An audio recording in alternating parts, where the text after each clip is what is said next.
નર્મદા જિલ્લા પંચાયતમાં પ્રથમવાર આમ આદમી પાર્ટીની સત્તા મેળવ્યા બાદ જિલ્લા સેવા સદન કચેરી ખાતે નવા ચેરમેનોની વરણી જિલ્લા વિકાસ અધિકારીની અધ્યક્ષતામાં કરવામાં આવી હતી।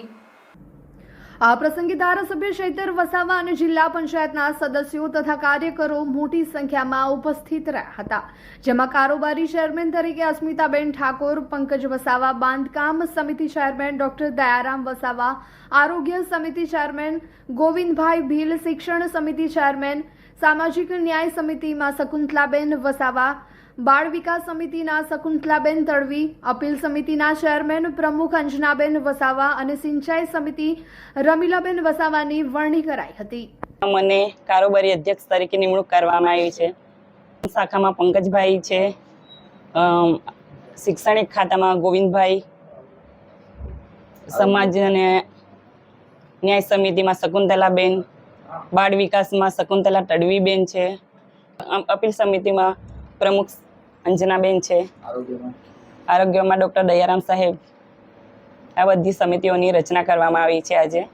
તે બદલ અહીંયા બધા સૌ ઉપસ્થિત છે, જેવા એમએલએ સાહેબ ચેતરભાઈ વસાવા સાહેબ, તમામ જિલ્લા પંચાયતમાં ચૂંટાયેલા સભ્યશ્રીઓ, તાલુકા પંચાયતમાં ચૂંટાયેલા સભ્યશ્રીઓ, યુવા વર્ગો છે, એ બધાને મારા વતી આભાર વ્યક્ત કરું છું।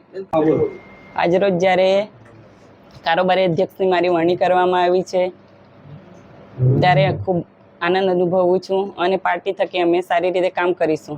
પ્રજાની જે બધી અપેક્ષાઓ છે તે બધી અમે પૂર્ણ કરવા કટિબદ્ધ રહીશું। મને બાંધકામ ચેરમેનની પદવી આપવામાં આવેલી છે અને મારા જેવા સામાન્ય કાર્યકર પર આમ આદમી પાર્ટી અને અમારા ધારાસભ્ય ચૈતરભાઈએ જે અમારા પર ભરોસો મૂક્યો છે તેને અમે ખરા ઉતરીશું અને પ્રજાના જે પણ કામો છે તેને અમે સાચી દિશા આપીશું અને પરિપૂર્ણ કરીશું। મારું નામ પંકજ કુમાર મહેન્દ્રભાઈ વસાવા। જિલ્લા આરોગ્ય સમિતિના ચેરમેન તરીકે વરણી કરવામાં આવી છે। એના માટે હું પાર્ટી મોવડી મંડળ, અમારા લોકલાડીના ધારાસભ્ય ચેતરભાઈ વસાવા, એમનો ખૂબ ખૂબ આભાર માનું છું। અને આગલા દિવસોમાં જે પણ આખા નર્મદા જિલ્લામાં આરોગ્યની સમસ્યાઓ હોય કે હોસ્પિટલના ભૌતિક સુવિધાની વાત હોય કે દર્દીઓને તકલીફની વાત હોય, અમે સુધારો કરવા માટે સતત પ્રયત્નશીલ રહીશું। નર્મદા જિલ્લો આદિવાસી બાહુલ્ય વિસ્તાર છે અને એમાં જંગલ વિસ્તાર પણ છે, એટલે ડેન્ગ્યુ, મેલેરિયા અને અમુક સિકલસેલ દર્દીઓના દર્દી વધારે છે। એના માટે અમે સારામાં સારી કામગીરી કરીશું અને દેખરેખ રાખશું।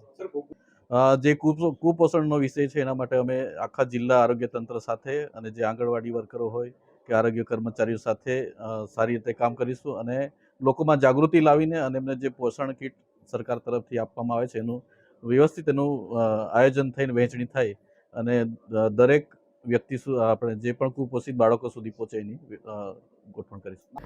આજે ધારાસભ્ય ચૈતર વસાવા નવા વરાયેલા ચેરમેનને તેમની ઓફિસમાં લઈ જઈ ફૂલહાર કરી તેમનું સ્વાગત કરી અભિનંદન પાઠવ્યા હતા। આ પ્રસંગે ધારાસભ્ય ચૈતર વસાવા અને ચેરમેને જિલ્લા વિકાસના કામો કરવાની ખાતરી આપી હતી। ધારાસભ્ય ચૈતર વસાવાએ જણાવ્યું હતું કે નર્મદા જિલ્લામાં અનેક પડકારો છે। નર્મદા જિલ્લામાં સિંચાઈ અને પાણીની, રોડ, રસ્તાઓ, કનેક્ટિવિટીની સમસ્યાઓ છે, રોજગારીની સમસ્યાઓ છે, શાળામાં શિક્ષકો નથી, આંગણવાડી કેન્દ્રમાં પૂરતા મકાનો નથી। ત્યારે નર્મદા જિલ્લાની જનતાને અમે ખાતરી આપીએ છીએ કે આજથી જિલ્લા પંચાયત અને 4 તાલુકા પંચાયતોમાં સુકાન અમારા હાથમાં આવ્યું છે। ત્યારે નર્મદા જિલ્લાના વહીવટી તંત્રને સાથે રાખીને તમામ અધિકારીઓ, પદાધિકારીઓ જનતાને સાથે રાખીને વિકાસના કામો કરીશું અને સરકારની જે કંઈ પણ યોજનાઓ છે તે છેવાડાના લોકો સુધી પહોંચે તેવા પ્રયત્ન કરીશું। નર્મદા જિલ્લામાં અનેક પડકારો છે, જેમ કે આ વિસ્તાર નર્મદા જિલ્લાને અતિપછીત જિલ્લામાં ગણના થાય છે। એ જ પ્રકારે આ વિસ્તારમાં સિંચાઈની, પાણીની સમસ્યાઓ છે, રોડ રસ્તાઓની સમસ્યાઓ છે, કનેક્ટિવિટીની સમસ્યાઓ છે, રોજગારીની સમસ્યાઓ છે, શાળાઓમાં શિક્ષકો નથી, આંગણવાડી કેન્દ્રના પૂરતા મકાનો નથી। ત્યારે અમે નર્મદા જિલ્લાની જનતાને ખાતરી આપીએ છીએ કે આજેથી જિલ્લા પંચાયતનું સુકાન અમારા હાથમાં આવ્યું છે। એ જ પ્રકારે 4 તાલુકામાં પણ અમારા પ્રમુખશ્રીઓના હાથમાં સુકાન છે। ત્યારે નર્મદા જિલ્લાના વહીવટી તંત્રને સાથે રાખીને તમામ અધિકારીઓ, પદાધિકારીઓ અને જનતાથી ત્રણેય પાંખ સાથે રહીને નર્મદા જિલ્લાને એક આગવું સ્થાન અપાવવા માટે અમે પ્રયાસ કરીશું। શિક્ષણ હોય, કૃષિ હોય કે રોજગારની બાબત હોય, તમામ બાબતોમાં વધુને વધુ નર્મદા જિલ્લો આગળ વધે એ અમારા પ્રયાસ હશે અને છેવાડાના વ્યક્તિ સુધી પણ જે કંઈ યોજનાઓ આવે છે એ છેવાડાના વ્યક્તિ સુધી પણ પહોંચાડવાનું કામ અમે બધા સૌ સાથે મળીને કરીશું. આમ તો આજે ફરી એકવાર ચૈતર વસાવા સત્તામાં આવ્યા પછી ચૈતર વસાવાના સૂર બદલાયા હતા.